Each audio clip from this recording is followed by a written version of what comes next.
walked out on his first marriage, and it's the descendants of this relationship that provide the best clues as to what he was like.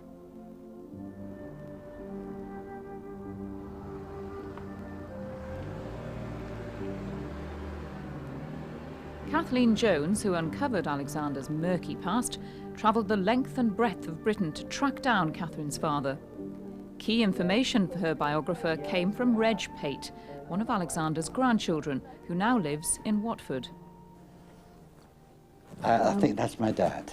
That's your father? Yes. He's very handsome, isn't he? Pates are all handsome. Yes, if his own father was half as handsome as that, then it's no wonder that he had so many romances. Yes, yes, I think he was a bit of a lazy man, really. And I think perhaps she found out and just sort of kicked him out the door. Yes, I think this is. Yes. This seems quite likely. This seems to be the story. Yes, it certainly revolves around that anyway. Because Alexander died in 1948, there are very few people still alive who actually met him. Reg's mother, Elsie Pate, now 97, is one of those old enough to remember.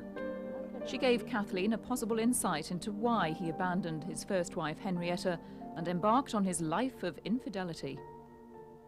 Oh, it must have been very hard being left with 3 children at that time. She had a very hard life, but she helped to make it because, as I'll tell you, there was no love in her. She was very nice and that, but she was as hard as bricks. There was no love in her. That's sad, yes. But what about the other members of the Pate family? Alexander had 2 daughters by his first marriage.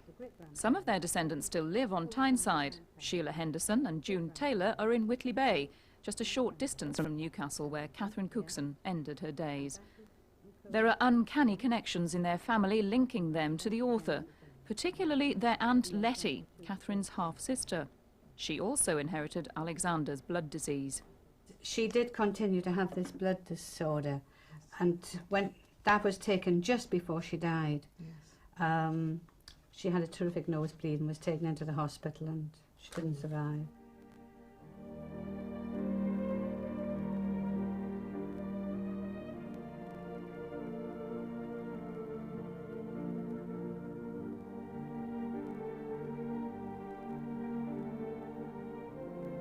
My mother had no photographs of him, and every time I said, well, what did he look like? Who is he? She said, well, I was told that that film star from the silent films, Rudolph Valentino. Valentino. So I kept this one of Rudolph Valentino. And I thought, well, if that's the nearest we've got to him, then that is it. And actually, it is very like. The pieces of the jigsaw had come together. Kathleen was now in a position to show Alexander's family a picture of their grandfather, a man they'd only known by reputation. Yeah, I'm sure that must be our grandfather. Yeah. It's funny saying our grandfather. Yes, it is. I had not expected to uncover such an interesting story. He is a character out of a Cookson novel, almost, as he has a family history as interesting, as fascinating as any of Catherine's characters. Well, I was always told that he was very, very good-looking. Just a good-looking note. That was all.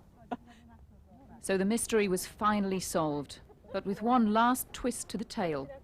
Sharing similar looks and the same rare blood disease, the family had been convinced all along they were related to one of the world's richest women. And this must be nearly 20 years ago that we've had this assumption.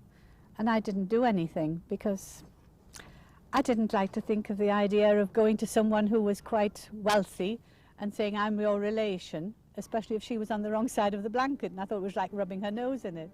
And I just didn't fancy doing it.